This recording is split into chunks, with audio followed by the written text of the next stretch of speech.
Welcome to the World Channel, NVV. Neymar and Mbappe's partnership could take PSG far in Europe. As the world's two most expensive football players, Neymar and Kylian Mbappe already stand apart. On the field, they have a harmony which could take Paris Saint-Germain far in the Champions League after 3 straight seasons of failing to even reach the quarter-finals. Evidence of their growing understanding was fully displayed in the 5-0 home win against an albeit weak Galatasaray side in the Champions League midweek. Mbappe set up Neymar with an exquisite back-heeled pass, and Neymar returned the compliment with a defense-splitting ball to send the electrifying Mbappe through on goal. They also combined in setting up PSG's opening goal for Mauro Icardi. The real Neymar is back, Le Parisien newspaper said on Thursday. But for how long? The worry for PSG is if the relationship between Neymar and Mbappe becomes rather too exclusive, to the detriment of teamwork and the exclusion of teammates. The concern is that against far better sides later in the competition, this will be too predictable and work against PSG. Of Neymar's 57 completed passes against the Turkish side, 17 of them went to Mbappe. Hardly any went to Icardi, the other striker, although much of his game is about movement off the ball to open up space for others. Before Icardi's opening goal, which came after 32 minutes, it seemed at times as if Neymar and Mbappe were having a 2 versus 2 kickabout on a local park, such was their tendency to pass to only each other. There is no denying that with its 2 biggest stars fully fit, PSG looks an ominous side.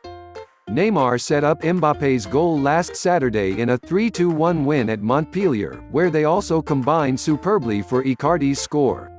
They have not played much together this season because Neymar sat out the first few games of the season as he tried to push through a move back to Barcelona, which sold him for a world record €222 million $247 million in 2017. Neymar then picked up another niggling injury while with Brazil, keeping him out for 6 weeks. The good news for coach Thomas Tuchel is that, after 2 seasons of constant injury breaks, Neymar appears close to his best once again. In the past 4 games he's scored 3, set up 3, and been involved in starting moves for other goals. Tuchel hoped Neymar would be fully fit by January, but he's ahead of schedule. Ney has improved physically, Tuchel said. He's accelerating more often. This is a crucial and destructive part of Neymar's game, sudden bursts from midfield and pulling away from his markers over the first 10 to 20 meters. He does not have the speed of Mbappe, who can maintain his lightning pace for more than 50 meters without dropping off. But once Neymar does pull away, then his silky skill set, and much underrated strength, become factors that make him incredibly hard to stop in full flow. Tuchel can take further encouragement from the fact Neymar was even tracking back and trying to tackle Galatasaray players, a sign he may finally be understanding the need for better teamwork and more selflessness.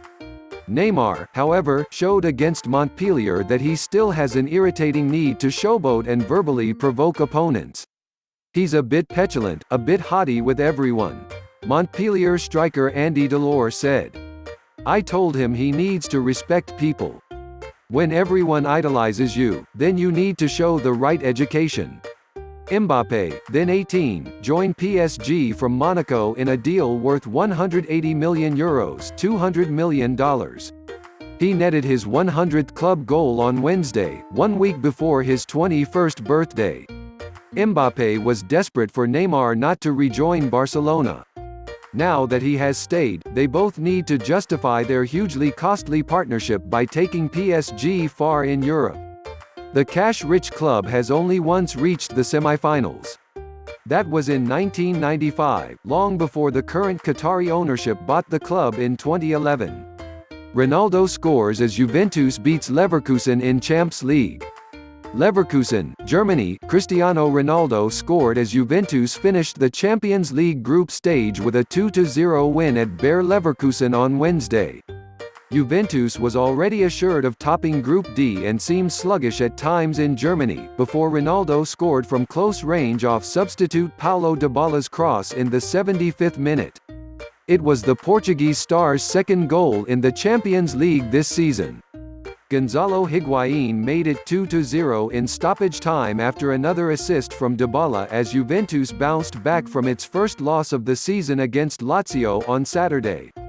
"We struggled a bit in the first half with the approach, but we played much better in the second and deserved to win," Higuain said. "We wanted a win after losing for the first time at the weekend. Leverkusen had a slim chance of qualifying but needed to beat Juventus and hope Atletico Madrid failed to defeat Lokomotiv Moscow at home in the night's other Group D game.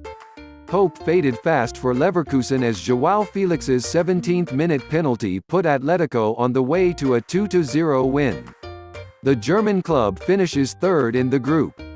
Even with little chance of going through, Leverkusen put in one of its better performances of a group stage campaign which begun with 3 straight defeats. Only a last-ditch tackle from Mera Demiral stopped Leverkusen taking the lead just before half-time, the Turkish centre-back timing his challenge perfectly to dispossess Kai Havertz in front of goal without conceding a penalty.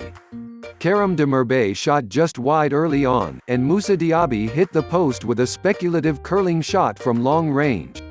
Despite his goal, it was a mixed night for Ronaldo, who couldn't quite reach a low cross in front of an open goal in the 11th minute and shot wide 10 minutes after that.